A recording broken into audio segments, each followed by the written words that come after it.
Pour calculer un mètre cube en kilogrammes, il faut multiplier le volume en mètre cube par la masse volumique du matériau en kilogrammes par mètre cube.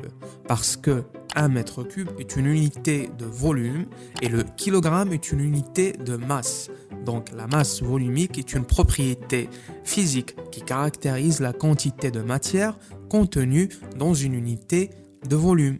Alors sans spécifier ou sans connaître la densité du matériau que vous mesurez, il n'est pas possible de fournir une conversion exacte de 1 mètre cube en kilogrammes. La formule de conversion est la suivante. La masse en kilogrammes égale la densité en kilogrammes par mètre cube fois le volume en mètre cube.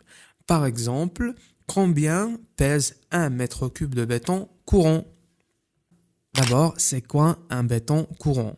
Un béton courant, c'est un béton fabriqué selon la norme NFEN 206.1.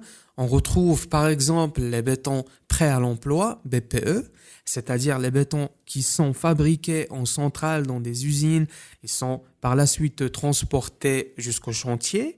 Ces bétons ont une résistance allant à 35 mégapascales en fonction des catégories. Maintenant, pour faire le calcul, on a besoin de la densité des bétons traditionnels. Par définition, selon la norme NFEN 206-CN, la densité des bétons traditionnels se situe entre 2,2 et 2,4 ou 2200 kg par mètre cube ou 2400 kg par mètre cube. En moyenne, on peut considérer que la masse volumique du béton courant est de 2300 kg par mètre cube. On fait un petit calcul. La masse égale 2300 fois 1 égale 2300 kg.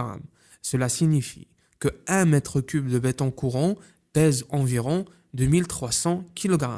Il faut noter que la masse volumique du béton courant peut varier en fonction de la composition du béton, notamment la quantité de ciment, les granulats, l'eau utilisée. Un béton avec une quantité élevée de ciment aura une masse volumique plus élevée qu'un béton avec une quantité de ciment plus faible.